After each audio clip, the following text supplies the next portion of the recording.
boa tarde. O nosso palestrante de hoje é o professor Marcos Vinícius Bonanza.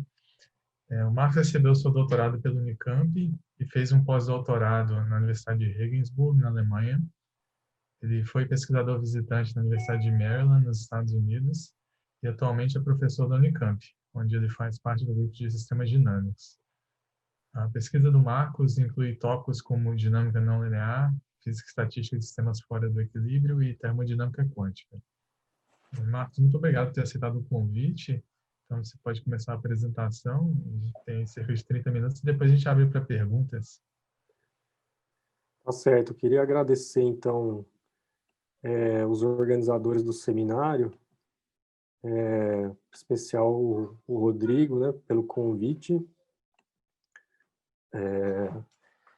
E vou tentar fazer essa proposta do que o Rodrigo aí disse, de fazer a coisa em 30 minutos e a gente conversar depois, né? Então, aqui tem uma versão um pouquinho mais enxuta desse trabalho que a gente já colocou no Archive há um pouco mais de um mês, né? E que é um trabalho em colaboração com um estudante de doutorado, o Pierre, e o Sebastian Defner, que está na Universidade de Maryland, nos Estados Unidos, no momento. Bom, então, o assunto é sobre taxas negativas de produção de entropia, em particular na condução elétrica em metais.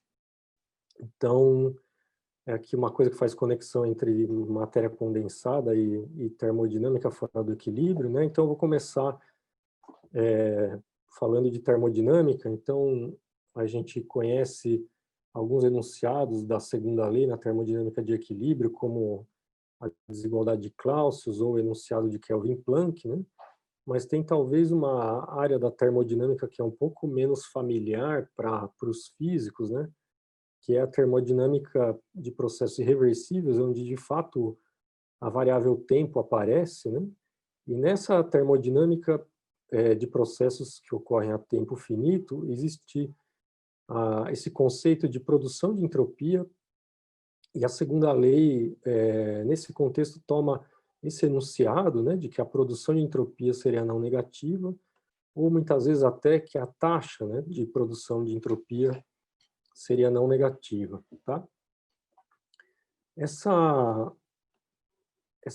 termodinâmica de processos irreversíveis, ela é baseada em hipóteses bastante simples, né, como leis de conservação e a hipótese de equilíbrio local, que eu vou comentar aqui brevemente, mas que são hipóteses que a gente está acostumado a lidar, e, por exemplo, em hidrodinâmica, né? Então, a gente assume que o nosso sistema termodinâmico é um sistema extenso, e aí as variáveis termodinâmicas extensivas, né, da termodinâmica de equilíbrio, como entropia, energia interna, a gente primeiro define as densidades associadas a elas, né, densidade de entropia, de energia interna, e as grandezas termodinâmicas, as variáveis termodinâmicas que a gente está acostumado, da termodinâmica do equilíbrio, elas viram campos escalares, elas passam a depender da posição e do tempo, né? Então, aqui eu coloquei algumas referências que são clássicas sobre o tema, para quem quiser mais detalhes, né? Então, a partir dessa descrição, né, de variáveis termodinâmicas agora como campos escalares, a gente pode usar leis de conservação e, juntamente com a hipótese de equilíbrio local, então agora perceba que eu tenho aqui esse vínculo termodinâmico que é familiar nosso, lá da termodinâmica de equilíbrio, que a gente assume agora que vale para esses campos escalares, né? E que continua, a gente assume que esse vínculo continua valendo, né, localmente, para um sistema extenso que agora pode estar fora do equilíbrio, né? E a partir de vínculos como esse, né, que saem dessa hipótese de equilíbrio local, que relaciona a densidade de entropia com a densidade de energia interna e a densidade de partículas aqui, a gente escreve agora equações de balanço, né, como a gente faz em hidrodinâmica, né, e conecta as equações de balanço de conservação de energia e de fluxo de matéria com a equação de balanço para entropia, para a densidade de entropia. E aí, esse objeto, que vai ser nosso objeto aqui principal de discussão do seminário, que é a taxa de produção de entropia, ela é o camarada que aparece como o termo de fonte nessa equação de balanço aqui para a densidade de entropia. Então, é aqui que as pessoas costumam enunciar a segunda lei, nesse contexto, né, dizendo que esse termo de fonte seria não negativo, né?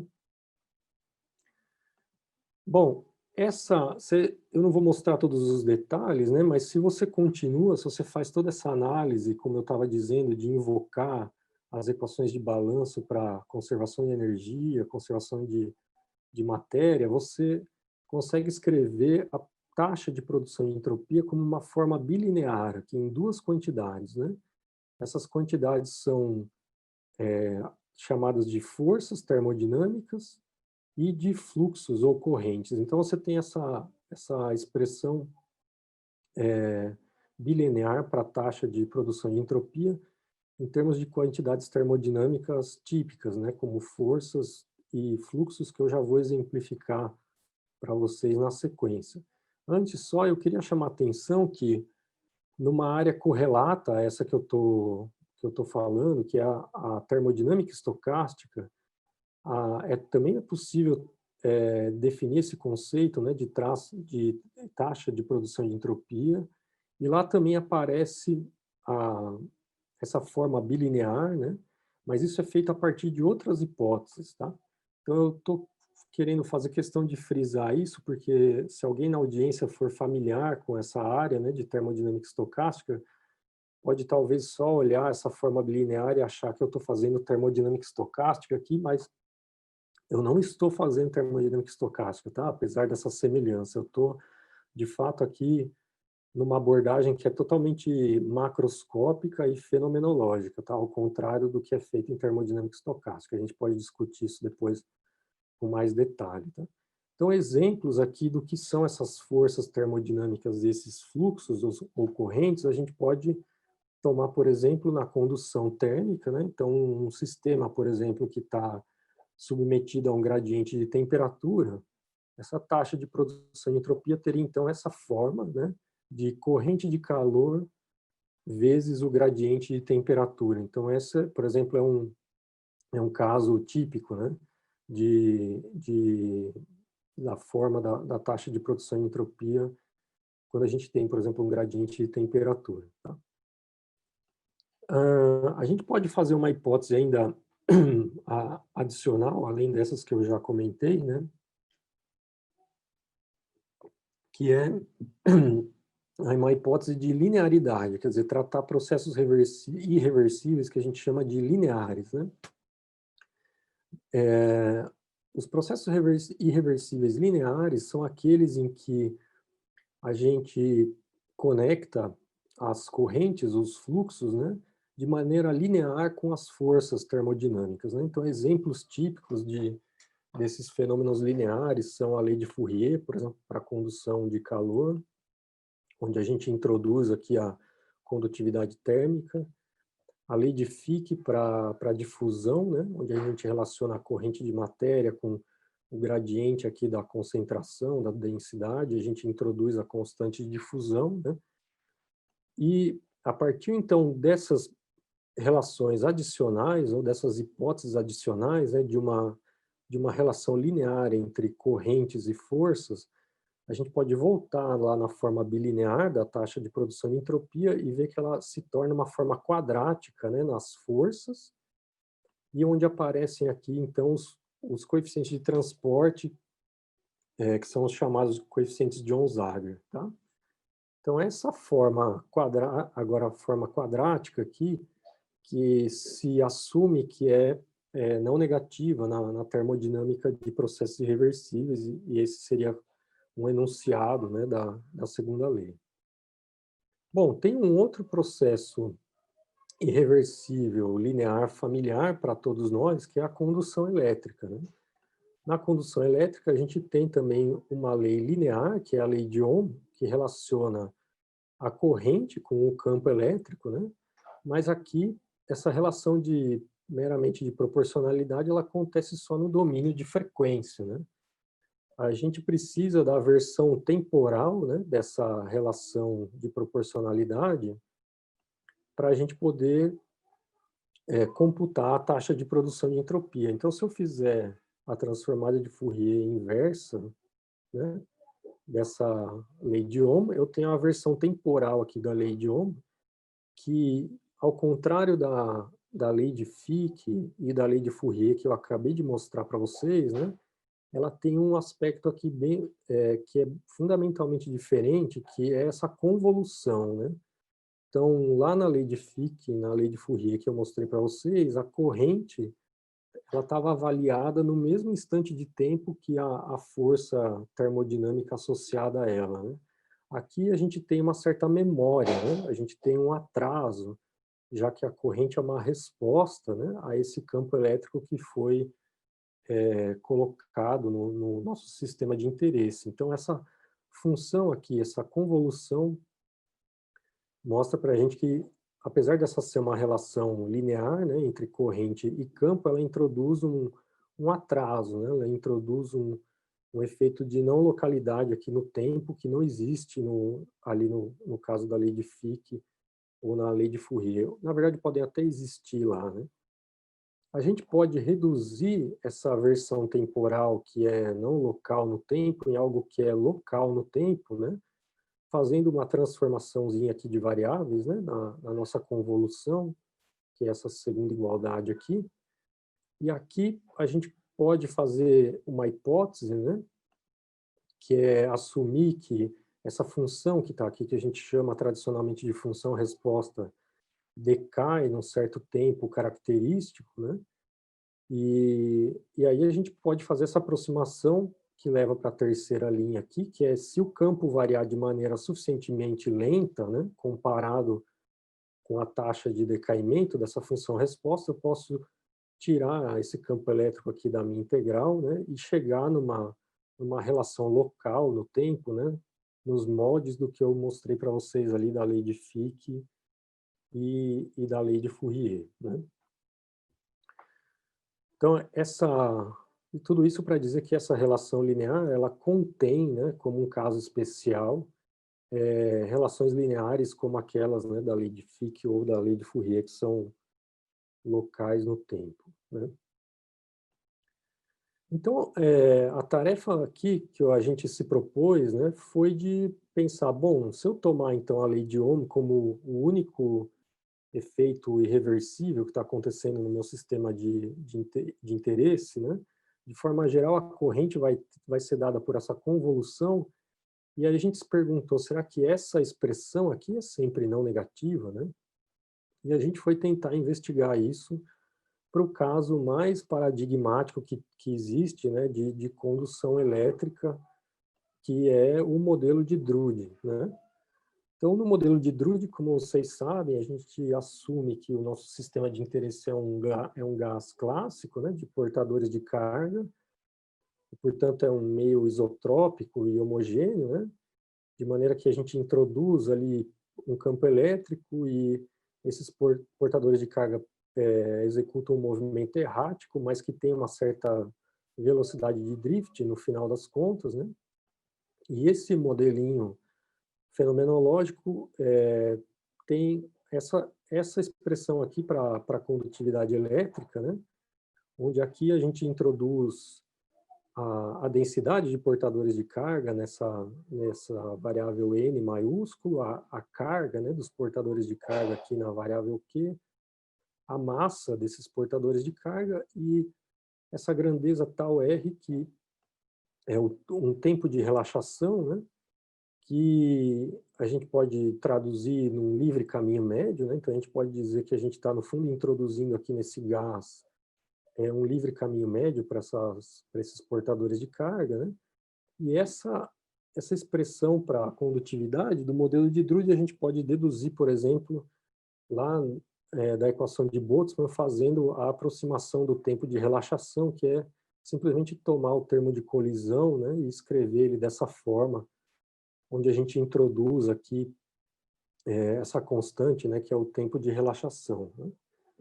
Então, essa expressão fenomenológica para a condutividade, como a gente sabe, satisfaz coisas como a relação de Kramers-Kronig, e, e ela descreve muito bem vários efeitos que são conhecidos da gente, né? A gente pode ir um pouquinho mais além e introduzir os primeiros efeitos quânticos nesse modelo, e daí ter o modelo de Drude-Sommerfeld, né? Onde agora a gente tem aqui a densidade de elétrons praticamente na superfície de Fermi, né? Já que esses sistemas fermiônicos têm temperatura de Fermi muito alta, e mesmo que a gente está a temperatura ambiente, é praticamente estar na temperatura de Fermi. O nosso tempo de relaxação agora, o nosso livre caminho médio, ele é devido à interação com os fônons que estão aqui, que seriam, digamos, o reservatório térmico, né? Que esses portadores de carga estão em contato. A gente tem uma contribuição devido às impurezas da rede cristalina também, por exemplo. E o M agora passa a ser a massa efetiva desses portadores de carga, né? Então, a gente não altera qualitativamente a forma da condutividade, né? A gente praticamente altera só talvez as origens físicas, um pouco de cada um dos termos que aparecem aqui na condutividade de Drude, né?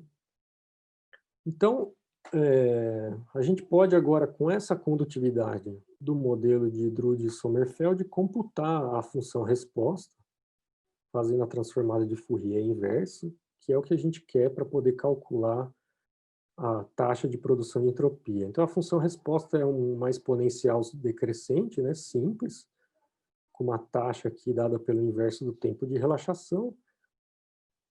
A nossa corrente elétrica agora, para um meio assim isotrópico e homogêneo, né, ela deixa de ter aquele somatório.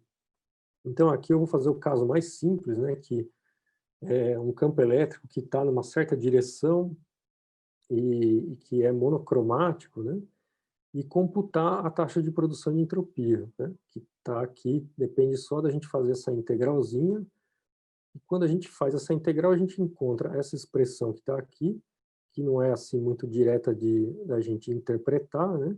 Então tem um termo transiente aqui que decai, e depois a gente vai ficar só com termos oscilatórios, mas a gente pode visualizar melhor aqui, tomando um certo limite assintótico, por exemplo, no caso da frequência do campo elétrico ser muito pequena, né? A gente vê que essa expressão recai nessa daqui, onde vocês veem que tem um termo aqui que é sempre positivo, que é esse onde eu tenho seno vezes seno, mas eu tenho um termo aqui, seno vezes cosseno, que vai me dar sempre valores negativos, não importa qual seja a frequência do campo, né? Sempre em torno desses instantes aqui. Então, aqui eu vou mostrar alguns gráficos para vocês, né? De como que a taxa de produção de entropia se comporta. Aqui eu estou variando o período de oscilação do campo elétrico, né? Então aqui o período de oscilação é exatamente igual ao tempo de relaxação, e aí os valores negativos são mais proeminentes aqui, e aí esses valores negativos vão desaparecendo, vão ficando cada vez menores à medida que o período de oscilação do campo vai aumentando, mas esses valores negativos estão sempre lá, né? Eles estão sempre lá. Bom, então existem taxas negativas se a gente toma o modelo de Drude-Sommerfeld, como eu descrevi para vocês. Esse modelinho descreve muito bem o comportamento de vários metais. Aqui, em particular, eu vou me ater a dois exemplos de metais nobres, né, que são o ouro e a prata. A gente achou essas duas referências aqui relativamente recentes que elas compilam resultados experimentais de vários grupos, resultados obtidos nas últimas décadas, né, sobre a constante dielétrica para o ouro e para a prata, né. Então aqui vocês veem os pontos experimentais de vários grupos, as linhas contínuas aqui, as linhas coloridas, desculpa, são as amostras desse grupo experimental, né. E aqui estão os resultados. Aqui você vê que o modelo de Drude é essa linha pontilhada preta, né. Os resultados experimentais nessa faixa de energia, eles são muito bem descritos por Drude-Sommerfeld. Aqui está a parte imaginária da constante dielétrica. Mas quando a gente vai para energias maiores, né, aqui agora entre 1 e 6 eletronvolts, a gente vê nitidamente que tem desvios do modelo de Drude, né? Aqui para a parte imaginária também da constante dielétrica, né, a gente vê os desvios aqui do modelo de Drude. Então, a gente aqui se perguntou, bom, será que essas correções para energias maiores ou para frequências mais altas, né, podem corrigir esses resultados de taxas negativas que a gente achou, né? A gente estava querendo realmente provar que a gente estava errado, que essas taxas negativas estão aparecendo por algum defeito, né, do modelo de Drude, né? Apesar dele descrever bem metais como ouro e prata, né? Aqui estão os resultados para condutividade elétrica, né? Então, o resultado do modelo de Drude são as linhas pretas, o resultado experimental. Então, a gente vê que a condutividade, de fato, desvia do modelo de Drude-Sommerfeld para energias ali a partir de 1 eletronvolt, para o caso da prata e do ouro.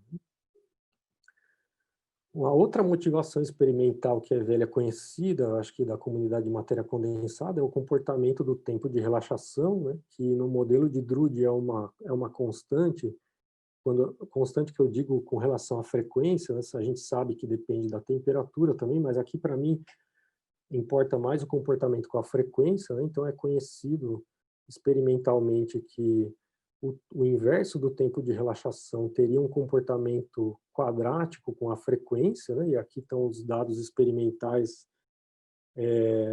desse artigo que a gente achou, né? Que mostra um comportamento quadrático no início e depois um comportamento até maior que quadrático para o inverso do tempo de relaxação.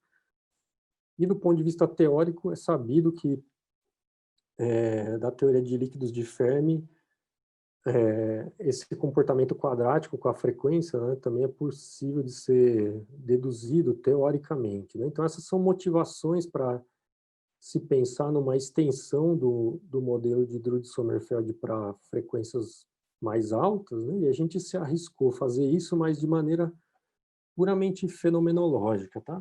Então, o que a gente fez foi consultar a literatura, que é já bastante antiga, sobre essa história da extensão do modelo de Drude-Sommerfeld, né, que pode ser feita resumidamente dessa maneira como eu estou escrevendo aqui. A gente substitui ali na condutividade, onde era para ser o inverso do tempo de relaxação, aqui agora eu estou escrevendo o numerador aqui na condutividade em termos da permissividade elétrica no vácuo e da frequência de plasma, né? E no lugar do inverso do tempo de relaxação, a gente introduz essa função g de ômega, que tem a sua origem física, a gente pode pensar lá de novo no termo de colisão da equação de Boltzmann, né? Que agora, ao invés de ser algo que é simplesmente local no tempo, né, como eu tinha descrito lá anteriormente, a gente introduz agora uma convolução, né, no termo de colisão, e essa função g maiúscula seria essa transformada de Fourier-Laplace dessa funçãozinha minúscula g, né? Então, essa descrição do termo de colisão da equação de Boltzmann também contém aquele caso da aproximação do tempo de relaxação, né? Se essa função g, por exemplo, decair exponencialmente ou tiver um tempo de decaimento característico, né?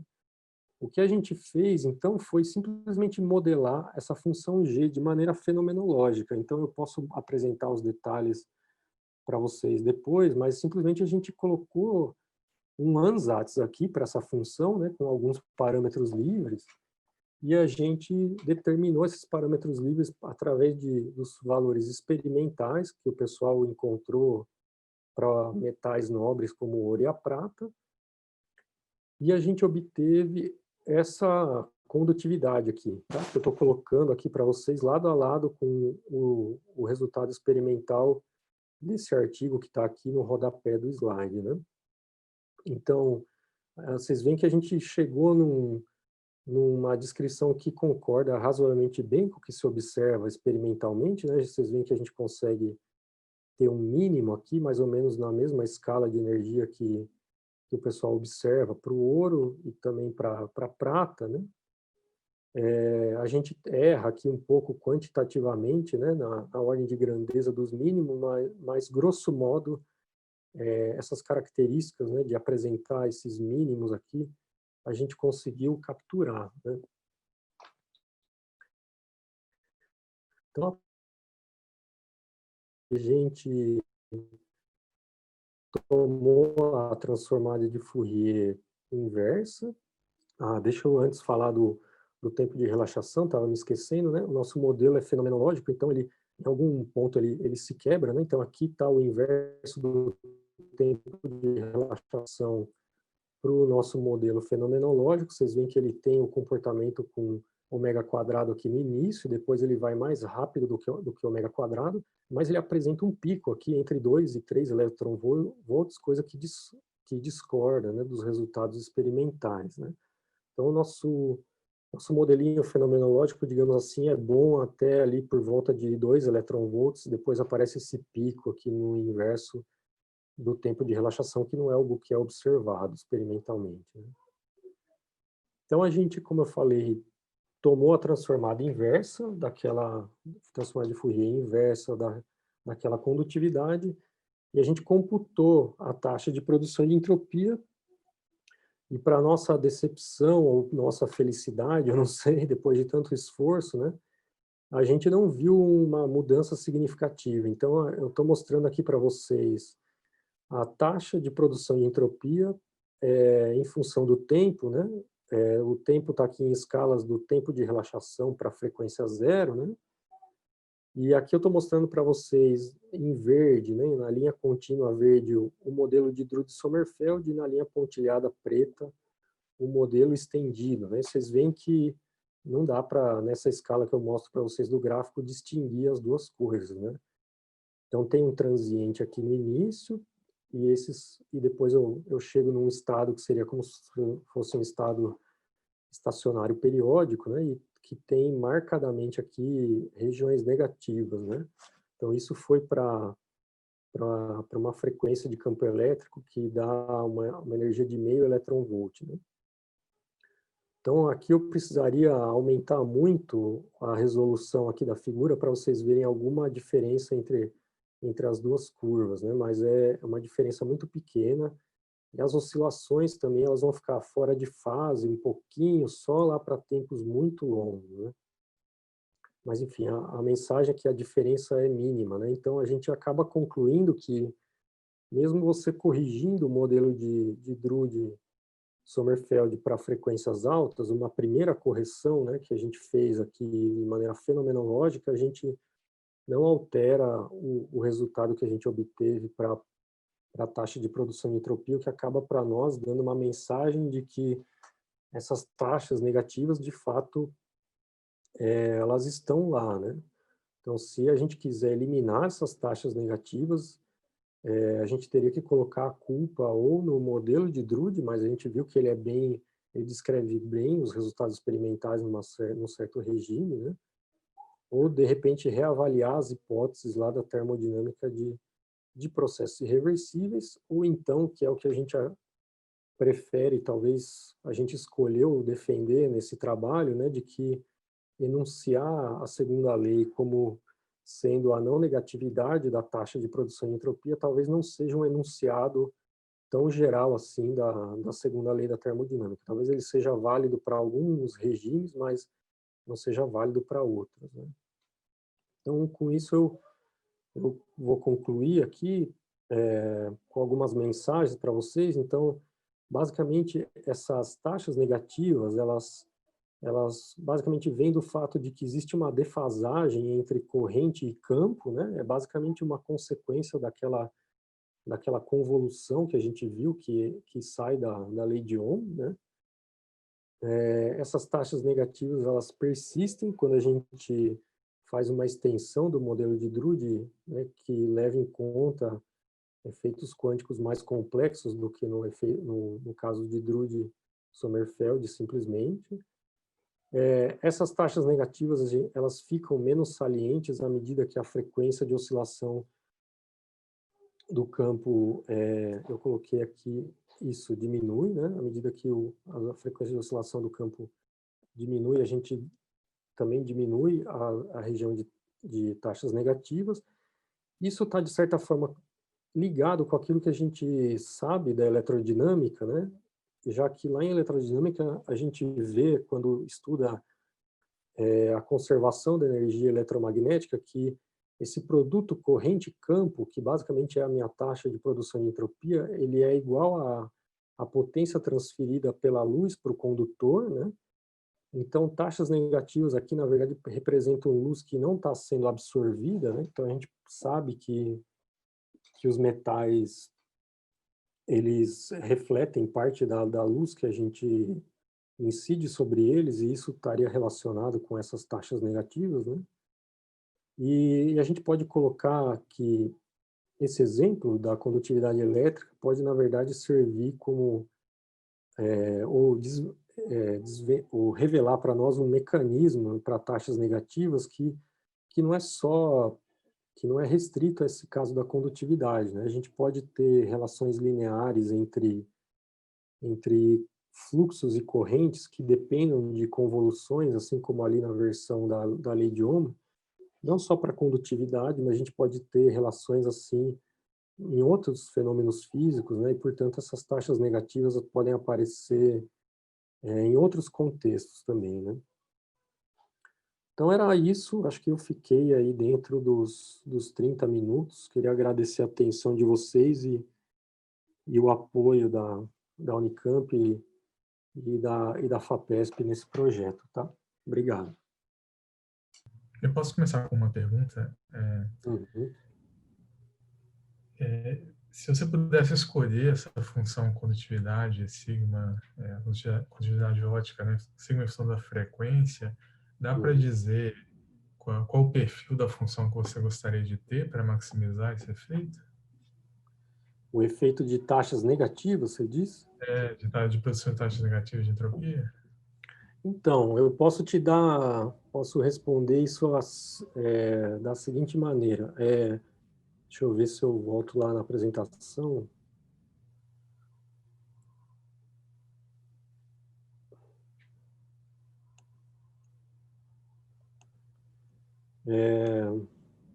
E o que a gente aprendeu meio com esse assunto, vocês estão vendo aí, né, Rodrigo?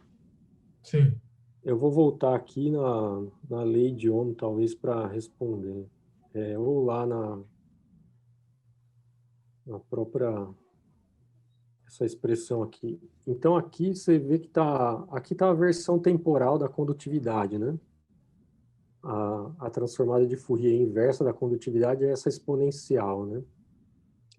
O que você pode fazer uma brincadeira assim fenomenológica do seguinte tipo: você pode tomar essa relação aqui da corrente entre o campo e pensar que ela pode ser uma relação entre corrente e qualquer outro tipo de força termodinâmica, né? E aí pensar em possíveis modelos para essa função resposta, né? Que é o que você está me perguntando. Uhum. Quando você tem coisas, por exemplo, que decaem de maneira mais lenta do que uma exponencial, ou que, além de decaírem exponencialmente, também oscilam, né? Esse fenômeno fica mais saliente, entendeu? Então, Certo. Então, pela tem uma... antecipação. se você tiver algo que decai de maneira mais lenta, né, e que oscila também, você pode reforçar esse fenômeno. Isso que a gente viu em outros casos, né? Certo. Fábio, tem uma pergunta? Isso, tenho. Eu posso conversar? Boa tarde. Oi, Matheus. Eu fiquei curioso com o comportamento da condutividade em Uhum, função da escala de energia, porque ele começa constante, cai monotonicamente, aí uhum, chega ao mínimo que você ressaltou, uhum, depois ele cresce, uhum. tá?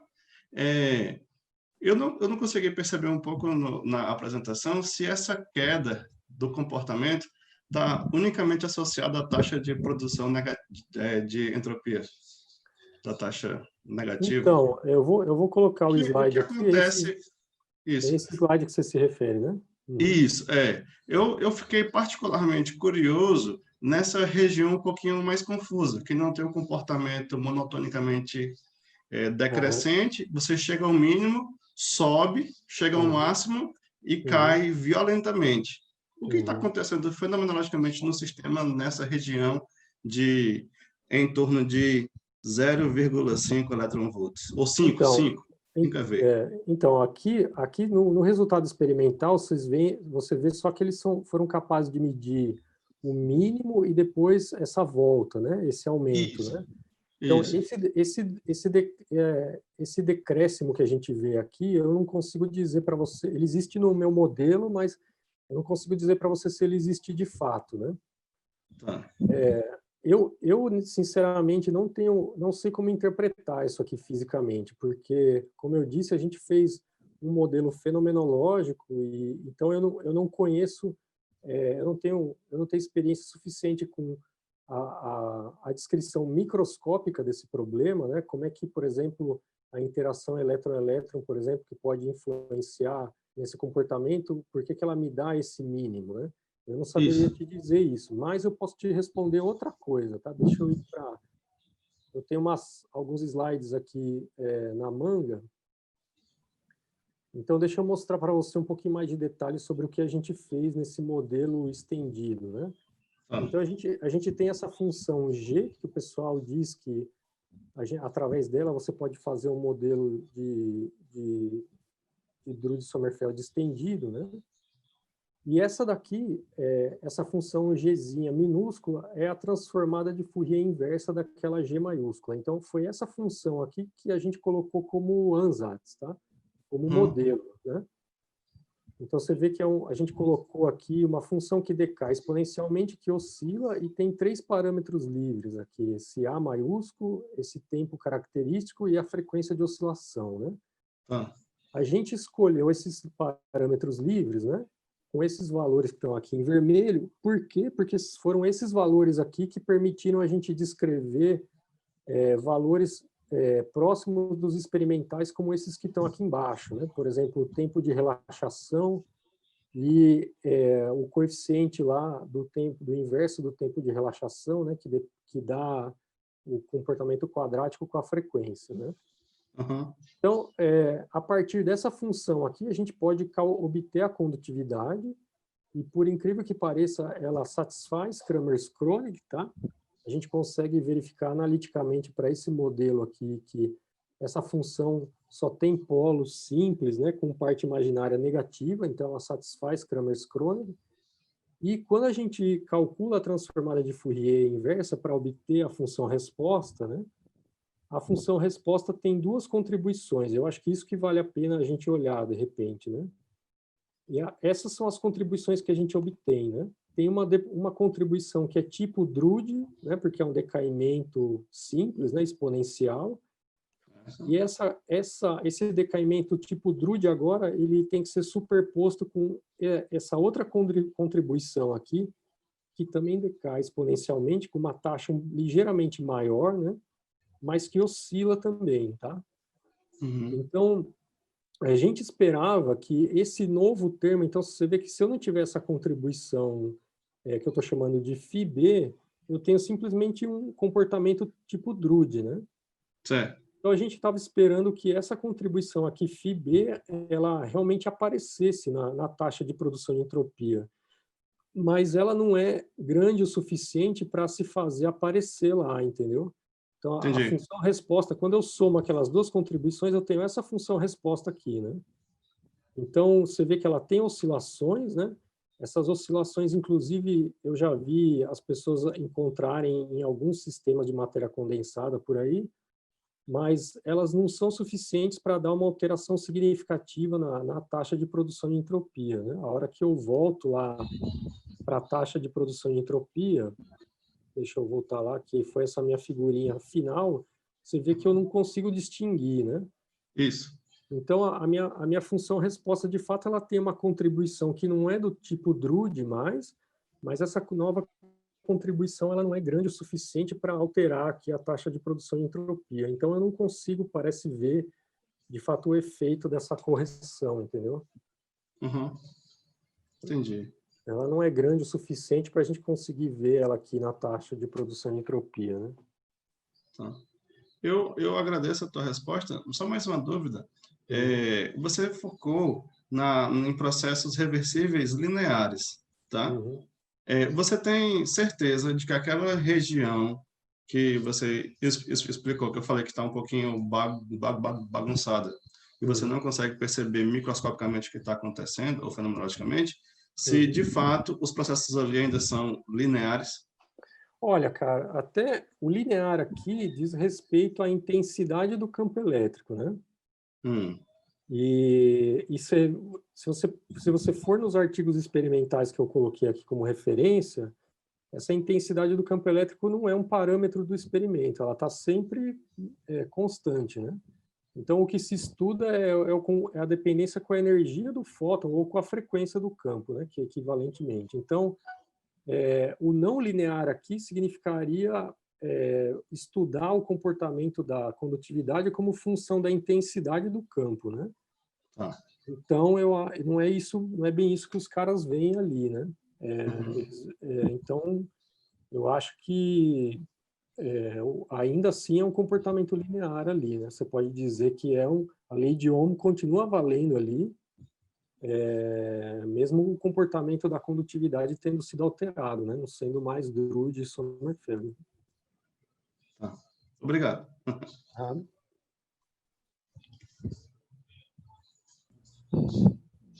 A taxa de produção de entropia é observável, Marcos?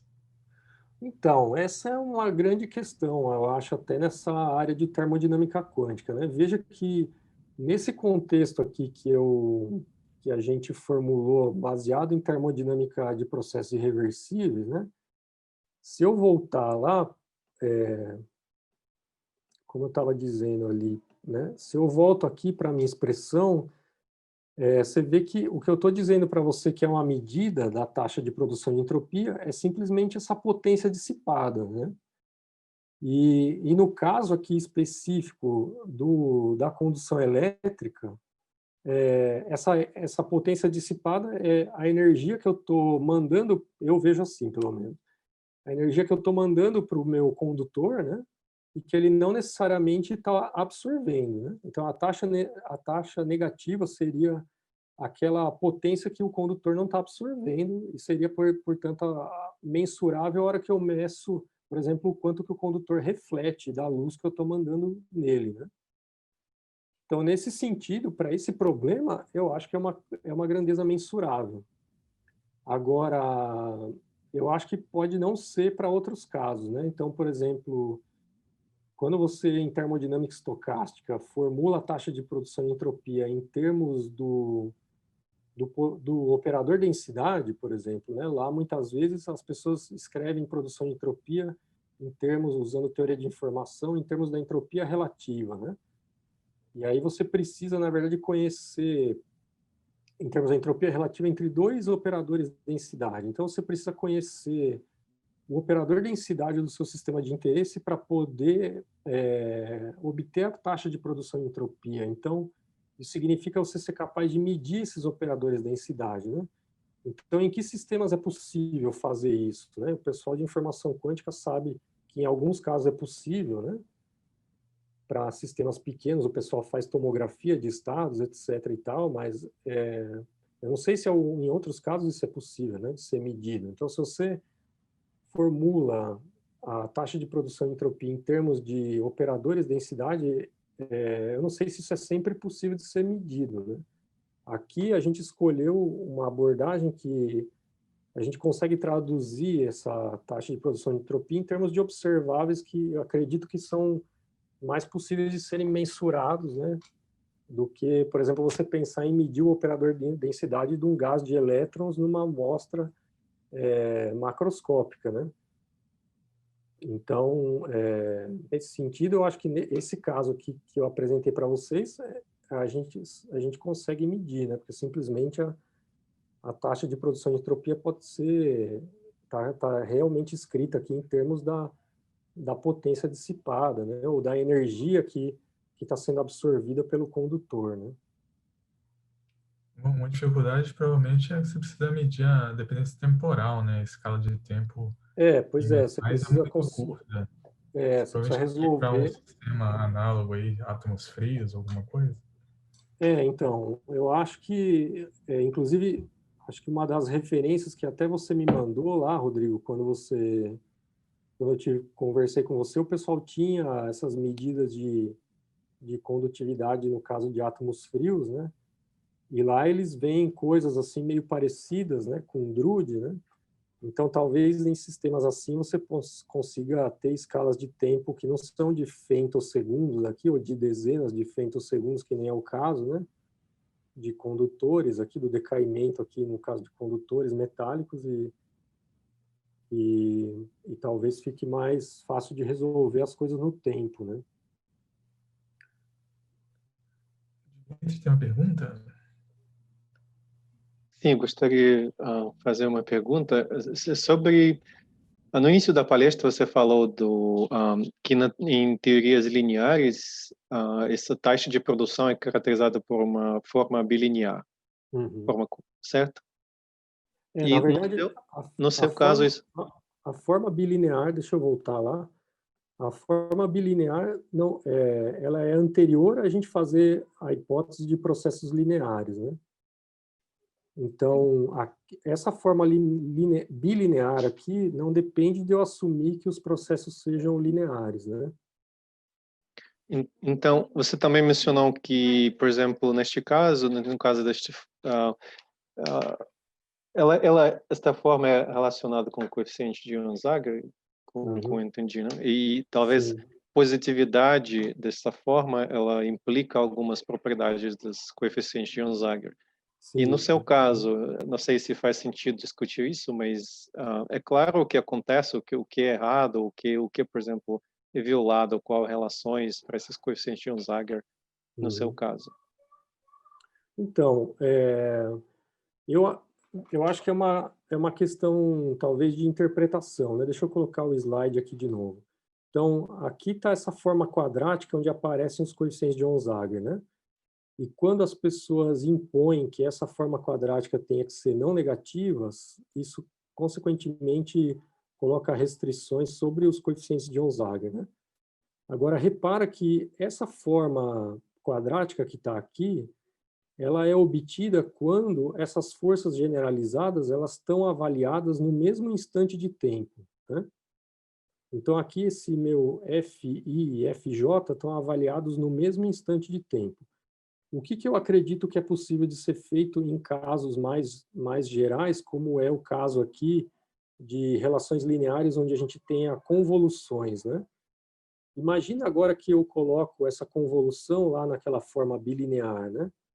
Então, eu vou obter coisas como isso aqui, né? Se eu tomar a transformada de Fourier agora, né? Se eu for para o espaço de Fourier, né? Eu consigo, talvez, escrever uma forma quadrática como essa daqui, né? Só que agora esses vão ser coeficientes de Onsager no domínio de frequência, assim como as forças termodinâmicas vão estar expressas no domínio de frequência. E aí eu acho que você pode pôr condições, né, sobre esses coeficientes de Onsager que agora estão no domínio de frequência, né? Então, essa é a maneira como eu interpreto, tá? Não sei se foi essa exatamente a sua pergunta, mas eu acho que ainda é possível. Eu acho que o análogo aqui seria construir uma matriz de Onsager no espaço de frequência, entendeu? E aí, nesse espaço de frequência, você pode exigir uma não negatividade, né? E aí ver quais são as consequências que isso tem sobre os coeficientes de Onsager no domínio de frequência, e daí voltar para o domínio temporal e ver quais são as implicações disso, né? Eu concordo que isso é uma parte da resposta e talvez tenha essa complicação que tem que entender o que isso significa no caso de dependência de local, não local em tempo, mas eu pensei também em algumas relações entre esses coeficientes de Onsager que talvez são claramente violados quando eu não conheço bem essa área porque não Então, sei. a gente aqui não está violando nenhuma dessas relações de Onsager, pelo que eu acabei de comentar, né? A gente está aqui escrevendo a forma bilinear num contexto onde tradicionalmente ela não é escrita, né? Lá, quando a gente escreve os coeficientes de Onsager, como eu apresentei lá atrás, né? Esses coeficientes de Onsager, eles são constantes, né? Eles não dependem do tempo, né? Então, o que eu estou escrevendo é algo que não implica sobre esse regime onde as pessoas escrevem o coeficiente de Onsager, né? Então, aqui, quando as pessoas introduzem esse coeficiente de Onsager, você pode imaginar que a gente está nesse limite que eu descrevi aqui, onde eu fiz essa aproximação, né? Quer dizer, se as forças termodinâmicas variam de maneira suficientemente lenta, é que eu vou poder determinar um coeficiente de Onsager que é independente do tempo, né? E aí, nessa situação, quando eu estou nesse regime, né, em que as forças termodinâmicas variam de maneira suficientemente lenta, eu vou recair naquele caso, né? E quando eu recaio naquele caso, eu não tenho taxas negativas, né? Eu não tenho taxas negativas. Então, o que eu estou descrevendo aqui é algo que está fora daquele limite onde a gente introduz aqueles coeficientes de Onsager, né? Ok, obrigado. Eu posso complementar a resposta com um outro resultado que a gente colocou no artigo. Deixa eu chegar lá nos meus slides adicionais, que foi a seguinte coisa, tá? Apesar da taxa negativa, apesar de terem taxas negativas, a produção de entropia, que é o acúmulo, né, das taxas, ou seja, se eu integrar no tempo, a produção de entropia ela é sempre positiva, tá? Então, o modelo de Drude-Sommerfeld, tanto o padrão quanto o corrigido, eles garantem que a produção de entropia, que é a integral da taxa, seja sempre não negativo. Então, se eu enunciar a segunda lei como a não negatividade da produção de entropia e não da taxa, eu continuo tendo produção de entropia não negativa no modelo de Drude. Então, vocês veem aqui como é que a produção de entropia evolui no tempo, né? A gente mostrou, por exemplo, que se a minha função resposta, né, aqui eu só fatorei aquela função degrau que a gente coloca para fins de causalidade, né? Mas se a função resposta tiver uma transformada de Fourier que é não negativa, isso garante que a produção de entropia seja sempre não negativa, tá? Isso, por exemplo, garante que a taxa de produção de entropia média, né, a média temporal no tempo, seja não negativa, tá?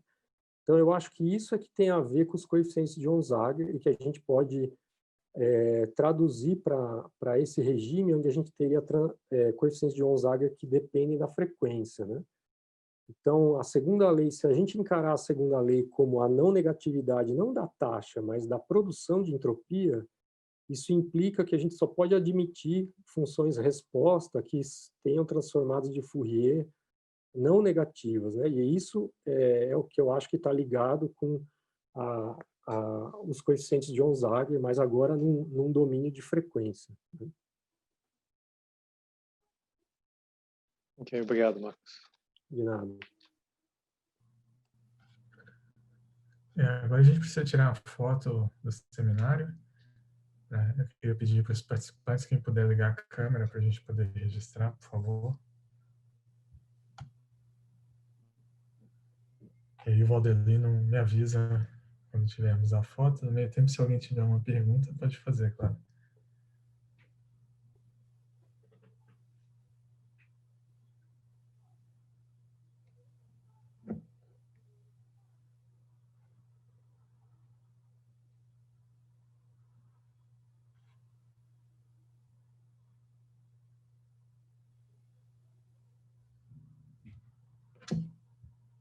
Certo, já temos a foto.